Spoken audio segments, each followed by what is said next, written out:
And there was years when I definitely grind and I was satisfied with what was going on, but it would just hurt at times. It'd be so lifeless and soul sucking. So don't be afraid to identify those things that you're really not good at, that are really draining you, that are causing you to go home and like, yell at the significant other or just be a grump in traffic or things like that. So be cognizant of those because there's people out there who want to do those roles. I honestly want to write and speak for a living. I believe we just need to wake up and take action and get moving. So that's kind of the spice that I want to bring to the world, because a lot of times when you're going out on your own, your mom might be like, why didn't you get an accounting degree? Or this sounds risky, or you won't have health insurance. And my philosophy is almost at any age, but definitely these days, you could show up at 30, broken, destitute, and still figure out what your career could be. So I'm like, you have these desires, I have these desires. Why not take action and get moving on them? So that's where I'm headed next with it. My dinner table growing up as a child. So my dad he's a retired professor, my mom a teacher. So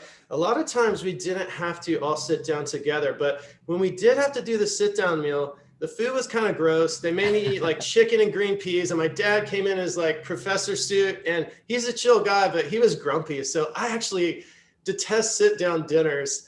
With a passion. However, on a normal day when we're all playing, I have two siblings. Yeah, there'd just be some random good stuff, and you kind of come in and out. So that's the dinner table for me.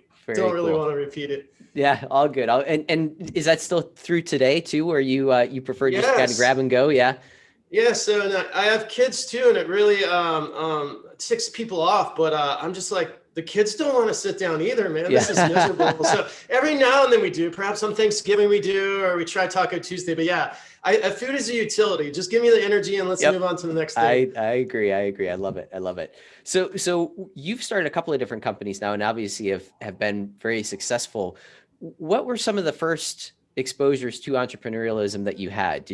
Were you the kid selling candy early on, or when did it first start clicking for you that was something that you wanted to pursue? Yeah, so I'm a Jacksonville, Florida guy, and we have the University of North Florida. So I love computers, music, creativity, this, that, and the other. And I got a computer science degree, minored in graphic design, and I landed the super great job in an IT department at the municipality, so water, wastewater, electric.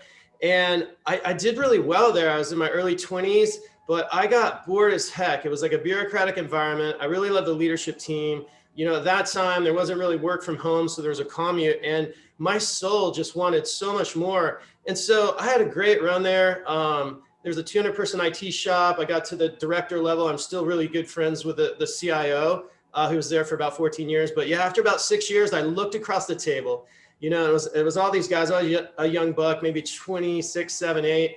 And they were awesome people, but I looked across the way and it was a pension-based thing, right? So it's hey, if you stay here at 53, you'll retire with 80% of your salary for life, which sounds pretty good, but at the time, 53 didn't exist. And I looked across the table and I was like, man, this older guy is a cool guy, but he's making barely any more money than me. And I have to sit in this floor of this building for literally 25 more years. And I just kind of woke up and I just said, screw it. And, the rest is history. That was in 2005. That's great. And so you've gotten very much so into, designing your life so that, your needs are taken care of, but yet you still have a lot of time to do whatever it is that you want to focus in on. Talk a little bit about some of the ways that you have designed that. Talk about some of the ways that you initially started your companies with that type of thing in mind, and then we can talk a little bit about some of the things that you're actually doing in your company to be able to offer that type of freedom in your own life. Yeah, so as entrepreneurs, we highly value autonomy and freedom. That's just a given. But in order to have freedom, picture just a bird in the sky, right? What's that bird free from versus picture a bird flying out of the cage, right? Mm-hmm. So entrepreneurs need this tension of these boundaries and this escaping from, but getting out there. So yeah, we have this weird view of freedom where it's just I want to do whatever I want whenever, but it's not quite the case. But I basically wanted control of my time, right? So if you give me a task, I know I can get the things done. I don't need you to watch over my shoulder. If I need help, I'll go back to you. If I think the task you've given me is ridiculous, I'll give it a go. I might tell you in the beginning. So yeah, I really wanted control over my time. I didn't want to waste 40 minutes each way in the car. That's an hour and a half a day. I live here near the beach in Jacksonville Beach. The waves would be really good. There was no work from home. So yeah, all these arbitrary boundaries are just placed on me, including the most painful one, which is in a bureaucratic civil service environment. About 30% of the people just need to be fired to get the job done. So yeah, getting out on my own and just having that sense of being able to chart my own course, of being ultimately responsible for my time, that really drove a lot of things. And it was scary, you know. It's scary going out on your own. I had a 1-year-old child. The wife was the homemaker at the time, and I just had to grind and go. But you know what? Life's full of like pains and struggles and fears and sicknesses when, you know, you're stuck in the boring corporate job, whether you're being an entrepreneur or not. So that whole thing of, oh, it's too scary, this, that, and that. I'm like, life's already scary anyway. If you're not an entrepreneur and you got a corporate job, like some of my brother-in-laws, you know, COVID comes through and they just get like ripped right out of the helm, just like boom on a dime. So I'm like, I'm sorry, right now we have 130 clients with our digital marketing agency. It's unlikely all of them are going to fire us. So in a way, you know, having worked towards it and gotten it, I think I have a little more job security than a lot of people think. Absolutely. Absolutely. So that's impressive too. So did you, when you started the company, I'm assuming you had the same mindset where you didn't want to devote, you know, all day long working 15, 20-hour days, you know, trying to grind this thing out. Did you approach it that way, you know, even in the beginning? So here's the deal. So ironic thing, we have about 10 people. You can go to createwebstudios.com. But we have about 10 people. They're all millennial entrepreneurs or millennial types. And no one works over 40 hours per week there. You know, 30 to 35 hours is the normal rate of work. And there's only one girl on the team and she works 40 hours, but she's just kind of a worker. And we actually had to back her off because we're like, Jess, you know, you're breaking overtime rules and stuff like that. So, you're showing us all up, but you're working too hard. Yeah. And generally, like, we don't have any crises after nights and weekends. Once again, we build websites, we do all the online marketing, email newsletters, Google ads, things like that. We manage people more by getting the work done. So of course we have time trackers and project boards, this, that, and other, but we've created that like that self-sustaining culture, and people really, really like it. How I got there, I can work very fast, but not at the expense of accuracy, right? So I can just rip through stuff, computer science major, musician, graphic design, I'll just tear through stuff, but I just don't like work that much, okay? So like websites, I'll think about websites for 6-8 hours in a day, but I don't want to be thinking about them Saturday night or Sunday night or anything like that. So when I built the business, I never worked more than 40 hours, right? I always joked I could work 24/7, but I was meeting the income requirements, this, that, and other. And then honestly, you know, since 2014, we're here in 2020 now, you know, I never worked much more than 30 hours. And then it got down to 15. And I really had fun building the leadership team. And all I did was fire myself. I would like master something and I get sick of it. So in the very beginning, I'll just give you an example. Coding a website at that time took about 30 hours. So here I am doing all these sales, doing all these billings, spending 2 hours getting a good design out. And then the website would take 30 hours to code. I'm actually a coder by trade. I really like coding, but at some point I was like, man, I've just landed 5 deals. This is 30 hours. So yeah, all I've done is like fire myself from things I've mastered, because there's many others who want to pick that up and do it with joy. And then some stuff I was never good at, right? Like I get tax strategy and P&Ls and stuff like that, but don't ever hire me as your CPA. So you know what I mean? So stuff that I was never good at, I chucked that off as soon as possible. So yeah, I've just been building this like system of firing myself and getting to that tip of the pyramid of life the way I want it, and life on my own terms, to be honest with you. That's great.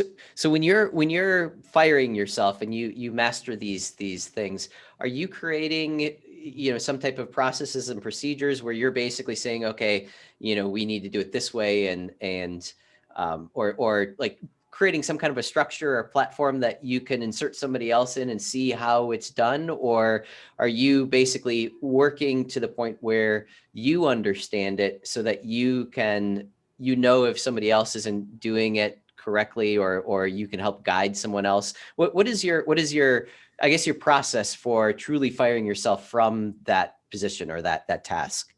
Yeah, so for sure, for any kind of job or any role in our organization, especially the more junior ones, we have all kind of little checks and balances. For example, we do websites. So let's just say we did a chiropractor at the Jacksonville Beach website. They'll need like little updates or about us thing done or a coupon changed. And a junior level person can really go in, as simple as that sounds, and like mess it up. They cannot respond on time. They can, upload the picture and have it stretch like stuff you hire the web development company to get right. So at the lower level, a lot of checks and balances. As we get higher up in the leadership, they're more accountable to maintain their department. So let's just say I'm Jess from my team, and Jess is over the website supports, the enhancement, helping sales close projects. So she's got a lot of structure in place and a lot going on, and she is managed by dashboards. So the way I run the business is this. It's like being in the cockpit of a 747 or something. We know our destination. Like if we're flying west, to California, are we heading up to like Canada and Vancouver? Are we like going to Central America? Like we got to know the destination. We have to know our fuel. We have to know how many passengers, i.e. customers and team members are on the plane. So at the higher level in our team, and we have 3 leaders, definitely those dashboards are key. And I'll just give you a small example. For sales, all I really need to know is 2 things: how many leads are coming in on any given time period, and how many are closing. And then tie dollars to that. And we could be selling clay pigeons, like widgets, whatever. But that's an example of how you can like abstract sales to literally just 2 numbers. And then from down there, the details come out. Got it. That's interesting. So do you have any frameworks or anything like that you use when, doing, approaching something where you're trying to design it around, your lifestyle? Any tips or anything like that you can help other people? I mean, I'm a self-admitted workaholic. I'll, sit there and plug away all the time. And, I enjoy it, but at the same time, there would be times when I'd like to be able to step away too. So I'm curious if you have any steps or things that you would suggest other workaholics can look at and recognize when they're walking down this path or they're working on this specific thing, to recognize that and maybe how is it that I can, hire someone else or push this off on someone else? Any advice there? Yeah, so I would take that 2 ways, and I'm all about mindset. At some point, irrespective of whether we want to work less or not, we just get burnt out on things, right? I got burnt out on coding. I got so burnt out on invoicing, right? It was just not my skill set. If I didn't invoice, there was no cash. So let that pain drive you. And for a lot of us, for example, for me, we deliver websites and then social media campaigns.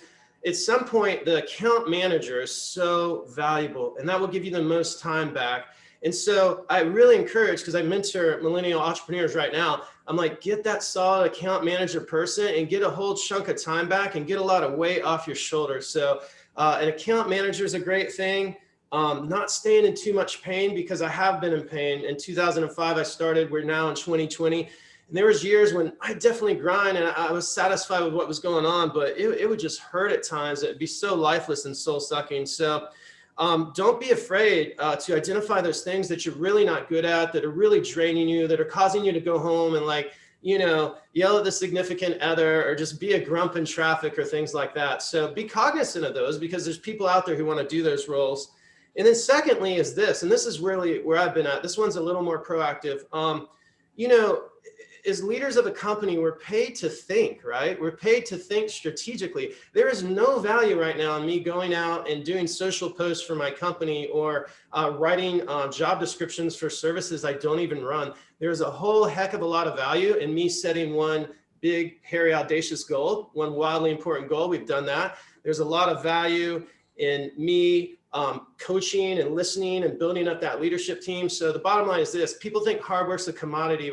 Hard work is where it's at, but hard work's really a commodity. There's continents right now that will outwork you as a graphic designer, that will outwork you on social media. We all have 24 hours in a day, but if we can just make it finite enough to where we're working on those activities that make the most difference, which are mainly leadership and strategy activities, all of a sudden those couple of hours produce so much more value. So yeah, you got to get out of that mindset thinking like, hey, I just got to work harder. That's a commodity these days. I mean, Steve Jobs had 24 hours in the day. Bill Gates did, Jeff Bezos, and look at their output compared to my 24 hours. So yeah, I got to get out of that mindset. I got to do it all. I can't trust anyone, this, that, and other, because that kind of thinking will never grow anything, right? So that's kind of where I'm at. And now is your team all remote, or are they local to you? Do you have an office? Yeah, we have a mix. So we have an office here in Jacksonville Beach, Florida. I would say there's about 6 of us here in town. One's in Ocala, Florida. And then we do have some people overseas, our designer, our coder, some support. So it's a mix. And as a marketing agency, it's definitely a hybrid style. Some office, some work from home. And honestly, we're about to launch a co-work space as soon as this pandemic stuff stabilizes a little bit before we sign a lease. Yeah, yeah. And talk a little bit about the co-working space. What types of focus are you going to focus in on anything, or is it going to be Yeah, for open to sure. any? Yeah, talk Yeah, a little bit about so that.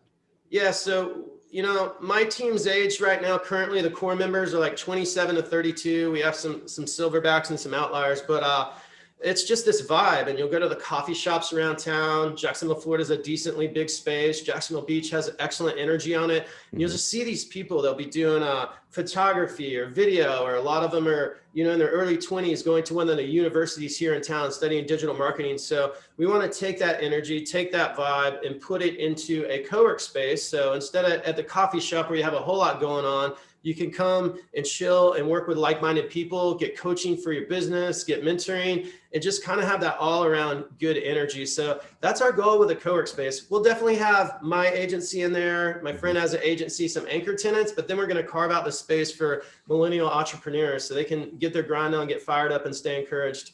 I love it. I love it. You mentioned a couple of times now about culture and how important that is.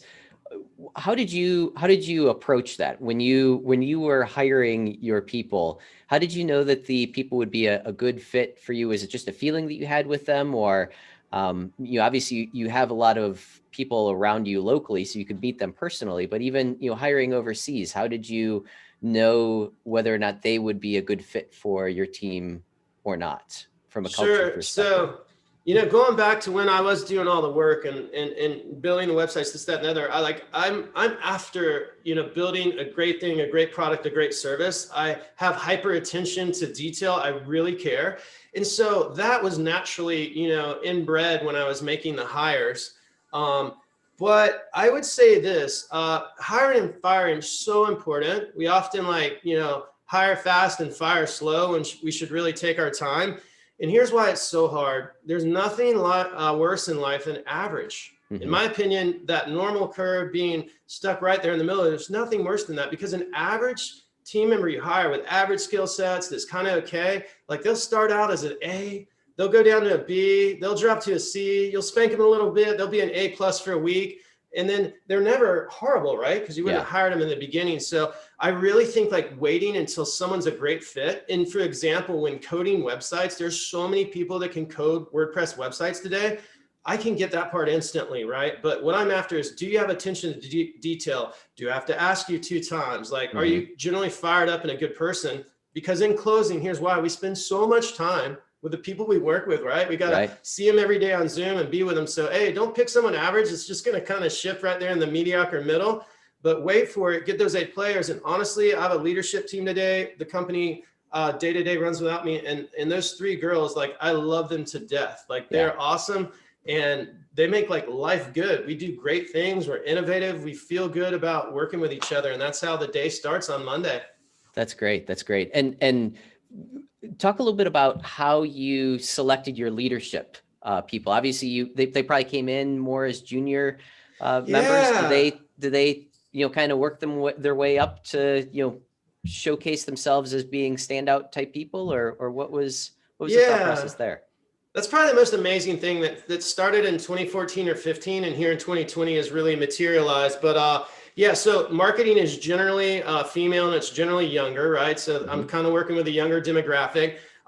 If you're like me, you don't want to go hire some $80,000 account manager out of the gate when $42,000 sounds like a lot of money, but you don't want to rip people off. So because the industry was younger, and because I'm kind of a do-it-yourself or I did get a lot of younger people or less experienced people to do it. And honestly, a couple of times I did pay out and got more experienced people, but they have all this history and all these thoughts and ideas that they just tried to smash on the company, and it didn't fit. So these people that come in, I don't know about you, but I want to get better and better, right? So these people that come in that are hungry, they're just highly intelligent.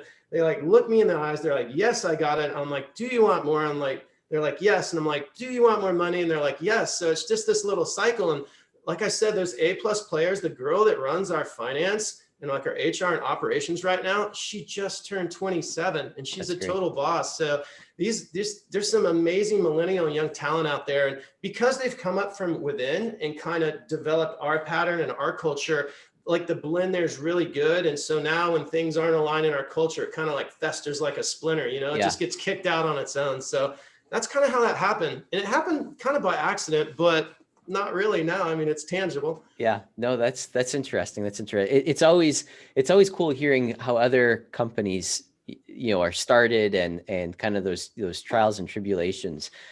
If you could put your finger on current issues that you have, are you struggling with anything at this point? Anything that you're, trying to better at this point?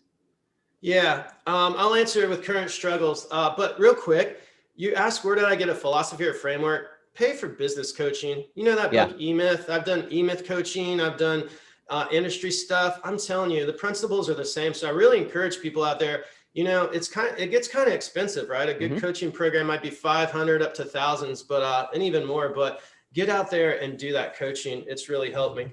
So you're a fan of the E-Myth one?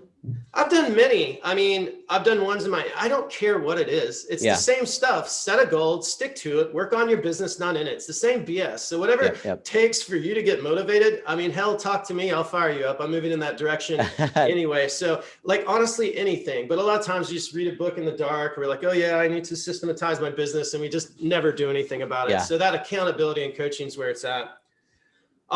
As far as things I struggle with today, 2020 has been an interesting year with the stuff going on. So we had this wildly important goal of getting recurring revenue. So revenue that comes in every month up from about 66% to 85%. Because if 85% of it's reoccurring, this last 15% project where we can just pick and choose, well, COVID comes along, we're in medical quite a bit, we're in some commercial real estate. So no one like quit us because they hate us, but like recurring revenue just dropped in half in a day in April, right? So now we're at like 52% recurring revenue. Fortunately, we are on websites, like, digital's taking off. So we've actually been making a small profit this year, even though we're down in revenue.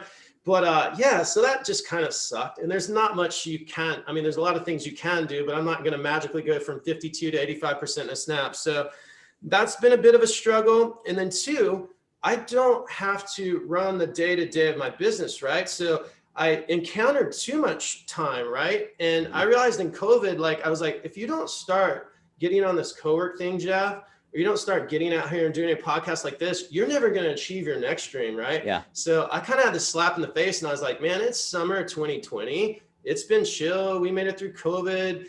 It's chill. I'm not having to work a lot, but I was like, you can't open a cowork space right now, most likely. But Jeff, it's going to be summer 2021 and you're going to be sitting here and lost another year, not moving after, inspiring other entrepreneurs and getting out there. So those were the two probably biggest hits this year. Luckily, both of them, like all things, are pretty solvable. And once you're aware, it changes. That's a great outlook. And that's actually a perfect segue into what I was going to ask next is what is next for you? You mentioned a couple of times about this co-working space and, your coaching programs. Talk a little bit about some of those things and what you want to achieve with those. Yeah, this is a great question. And I'm so excited to be in this next chapter because I'm in my early 40s right now. So I've done the agency grind, I've paid my dues, and I'm going to continue that going on, but I want to give back. So I want to speak to the Jeff in his 20s, the Jeff in their 30s. So I've started this thing called Converge, and that's the mentoring program for millennial entrepreneurs. And that will eventually turn into a co-work space. So that's a near and dear passion of mine. I launched my first mentoring program. It's running for 3 months during fall time of this recording. So that's at weconverge.io. So weconverge.io. And then I've launched my personal brand at jeffvenn.com. That's Jeff Venn, V as in victory, ENN.com.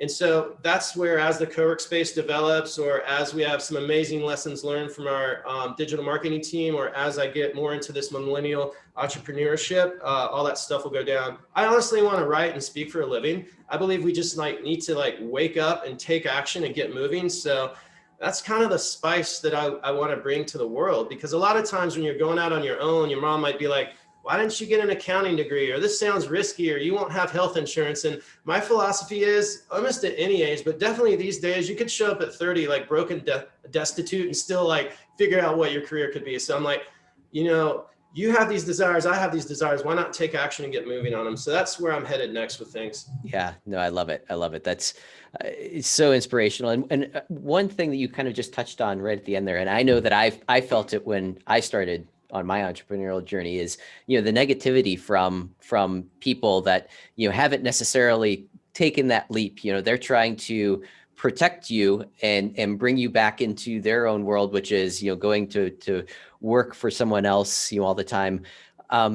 Is that something that you focus in on, you know, with your teachings and lessons, is to be able to push all of that noise away and keep moving forward toward whatever it is that you are trying to achieve? Yeah, so it's interesting you mentioned that, Matt, because I need to put that in more because I've kind of got past a lot of that noise, so I'm not as aware of it. But absolutely, the people I meet and the people I work with have this like innate hunger in their eyes and this sparkle there. But yeah, society, it's really just fear, right? It is, Like yeah. Jeff, don't leave your job at the municipality. You started at 24, you're going to retire at 53, you know, with pension for life. Like be wise. But yeah, it's just really fear. And like, honestly, we all want to feel a certain way every day. So we Yep. set these arbitrary goals. I want to make this much money, or I'll be happy when I get the new iPhone or whatever. But honestly, we just want to wake up and feel a certain way every day. And I think we have the right to do that. And if a corporate soul sucking job and getting a finance degree because mom said is just going to kill your vibe, well then, yeah, respect mom, you know, like love your family, choose your friends, but like get out of there. You don't owe anyone anything. You're the one who has to live with yourself every day, right? So yeah, I would say that a lot of people, like Matt, probably you, had this sparkle in our eyes. So as soon as we felt a little freedom from that stuff, yeah, just move it out of the way. Like, yeah. Ugh.